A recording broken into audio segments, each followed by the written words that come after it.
Hello students, in previous lecture we have studied clear and preset facility in flip-flops and edge triggering in flip-flop, and one of the most important topic, that is JK flip-flop. In today's lecture we'll begin with toggle flip-flop. Actually, this toggle flip-flop can be constructed by using JK flip-flop. You can see in the diagram there are two inputs J and K, but both the inputs are connected to the positive VCC and the name is given here T. So it is nothing but JK flip-flop but permanently connected in toggle mode. Hence it is toggle flip-flop or simply T flip-flop. It has only one input, that is shown in the figure with the letter capital T. As shown in the figure, this T flip-flop, it is known as a divide by 2 circuit because it gives 0 to 1 transition at the first clock input. You can see in this waveform with the help of this clock input, this is the input and this is output. This flip-flop changes its output from 0 to 1 with the help of this first clock input and again 1 to 0 with the help of second clock input. Okay students, suppose if the input square wave has frequency of 4 kHz, then what will be the output frequency? It is divided by 2, that is nothing but 2 kHz. So we can say that this toggle flip-flop is nothing but divide by 2 circuit, means input frequency get divided by 2 and we'll get the output frequency, that is a half of the input. Or if the input frequency is 8 kHz, what will be the output frequency? It is half of the input, that is 4 kHz. Okay students? In the same way you can see the formula f of q, that is output frequency is equals to f of t divided by 2, means this is a general formula to calculate the output frequency. Output frequency is half of the input frequency. Whatever the input frequency, that will be the divide by 2 and we'll get the output frequency in this way. Okay students? So in this flip-flop, if suppose this common input T is the input, if suppose this T is equal to 0, if this T is equal to 0, both the J and K inputs are 0, therefore the flip-flop remains in the last state irrespective of the condition of clock pulse. For high clock pulse 1 or on the positive edge of the clock pulse, this T is don't care and output remains in the last state. Okay students? Or if simply we can say that if T is equal to 1, J is equal to 1, K is equal to 1, and on the negative edge, this is a negative edge of each clock pulse, the flip-flop toggles, means the flip-flop changes its state to the opposite state. Toggles means switching to the opposite state. Therefore, T flip-flop divides the clock frequency by 2. Okay students? Students, you can summarize this concept in the form of this truth table. This truth table gives the idea of working of this toggle flip-flop. If suppose this clock is either low or high, but if this input, that is toggle input, is 0, therefore the output of flip-flop is in last state. If suppose this clock is at high, means this clock is positive edge triggered, whatever the input, that is T, either 0 or 1, this flip-flop again remains in a last state. But if this flip-flop goes into the, if the flip-flop takes the input, that is negative edge, from this clock input, and this toggle input is high, means both the inputs are J and K are high. At that time this flip-flop goes into the toggle condition. Means when this negative clock input is arrived at the input of this toggle flip-flop, and if both the inputs are high, that is T is equal to high, this flip-flop changes its state from either 0 to 1 or 1 to 0, or simply we can say that this flip-flop toggles. Okay students, and you can see all these waveforms, but there is a change at only negative edge of the clock input. Okay students, if this negative edge of the first clock pulse arises, the output of flip-flop changes from 0 to 1. Again, it requires next negative edge of the clock pulse to change its states in the opposite, that is from high to low. Okay students, in this way you can see each change requires one of the clock pulse. Means to get single clock pulse at the output, this single flip-flop requires 2 clock pulses. And in this way this flip-flop is called as a divide by 2 circuit. If suppose this frequency is 8 kHz, we'll get the output as a 4 kHz. Okay students, so this toggle flip-flop is also called as a divide by 2, and this flip-flop is used in the counter circuits. Now let's see counters. In general, we'll write the formula to calculate the output frequency, that is f of q is equal to f of t upon n. Now counter, it is an electronic circuit or a group of flip-flop capable of counting the number of clock pulses applied to its input, and it produces binary output in sequence.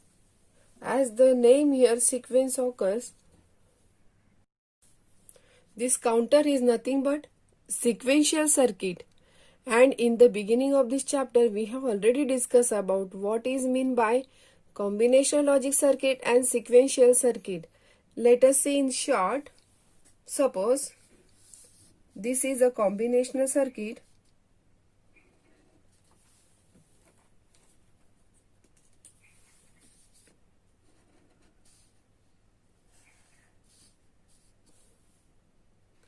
And as we know that the output of these combinational circuits depends on only input at that instant. Okay students, for example multiplexer, demultiplexer, encoder, decoders. Okay, this is a block of combinational logic circuit. Suppose this is the input of this circuit and this is output. But what about sequential circuit? Sequential circuit consists of a memory element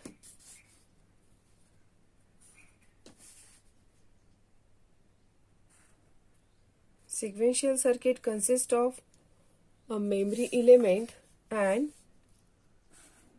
its output is dependent on its input as well as the previous output. Suppose this is a memory element and the output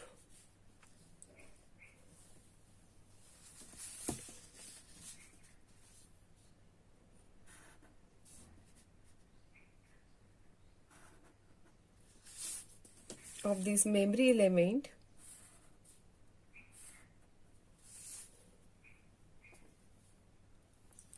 so this is a memory, means output of the sequential circuit depends on input as well as the previous output. Okay students, means previous output is again given to the input, and in this way this is a circuit of sequential. Okay, this sequential circuit consists of input as well as the previous output. That's why we can say that the sequential circuit's output depend on input as well as previous output. Okay students, so this is the difference between combinational circuits and sequential circuits. As according to the definition, the counter is a group of flip-flop. So we can say that flip-flops are essential parts of counters. Flip-flops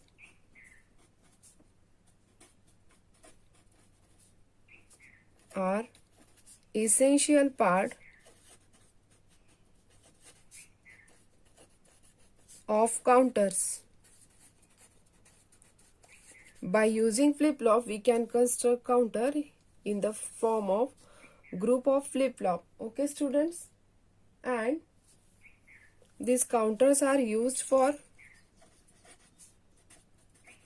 counting clock pulses. Counters are used for counting clock pulses.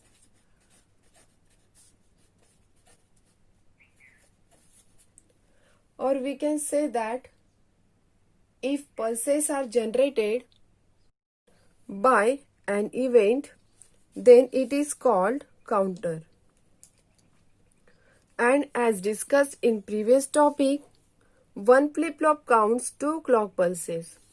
I repeat again, this one flip-flop counts 2 clock pulses. So we can say that n number of flip-flop can count 2 raised to n number of pulses.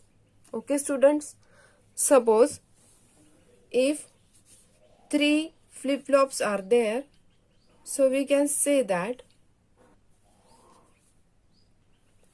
2 raised to the 3 is equal to 8. So 2 raised to 3 is equals to the 8. Means the power to 3, it goes to the number of flip-flops, and 3 flip-flop counts 8 clock pulses. So in this way we can say that 3 number of flip-flop can count 8 number of clock pulses. Okay students? From this equation we can define the new term modulus of counter. What is meant by modulus of counter? Modulus of counter is the total number of states through which the counter can progress. Means, suppose here we have written the general formula 2 raised to n, means 2 raised to n. N depends the number of flip-flop. Suppose the number of flip-flops are 1, so 2 raised to 1 is equal to 2.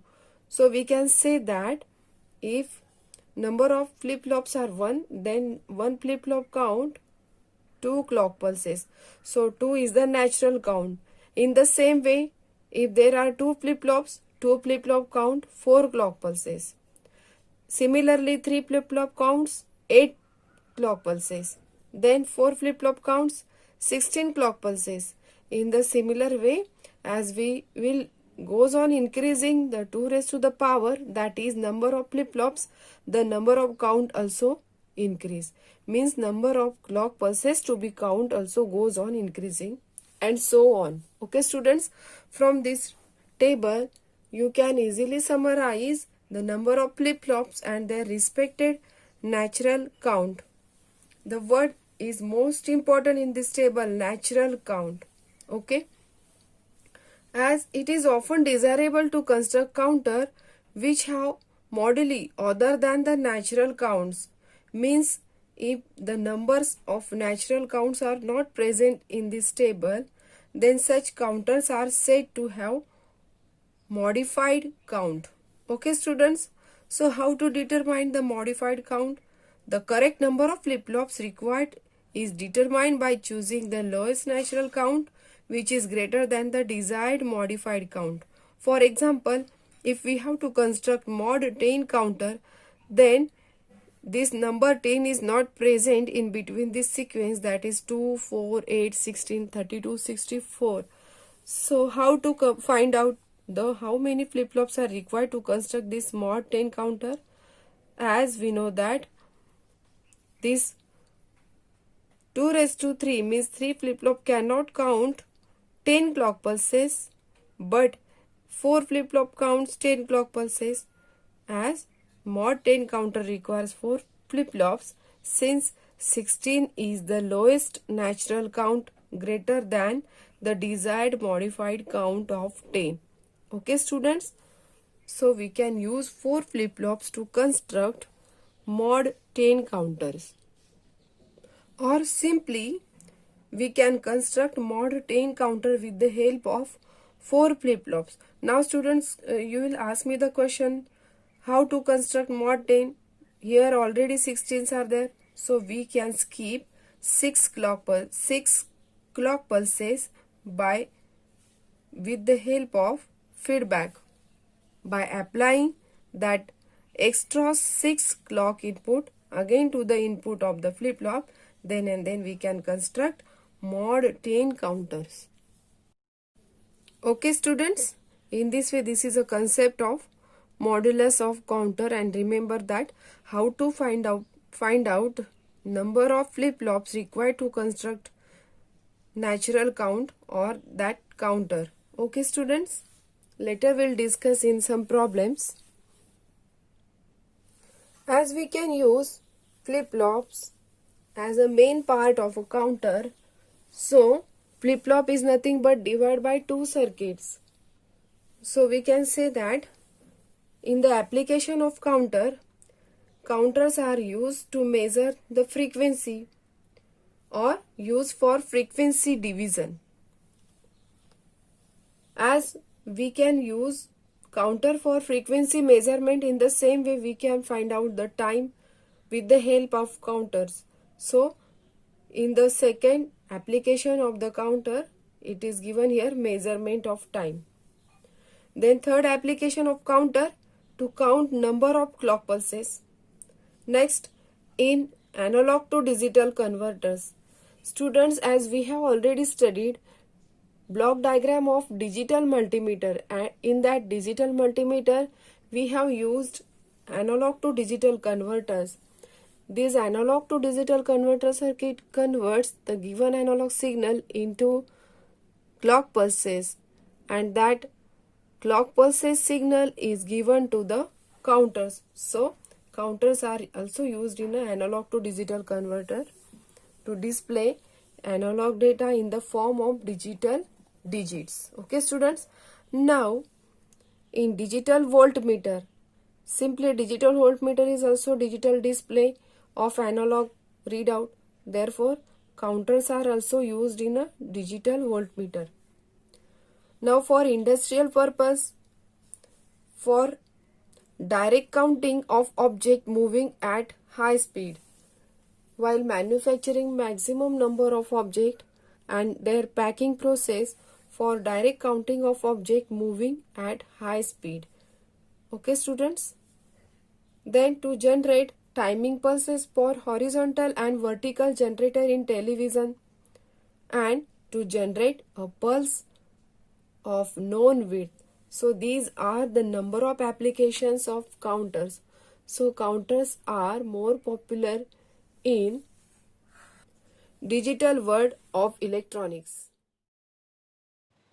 So in this way, in today's lecture we have finished the most important flip-flop, that is toggle flip-flop, because this flip-flop is used in construction of counters.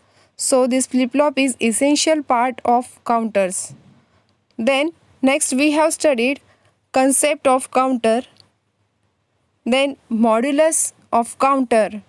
As counters are more popular in digital world of electronics, so we have studied different type of applications of counters. Okay students, now in next lecture we'll study different types of counter. This is enough for today's lecture. Okay students, thank you.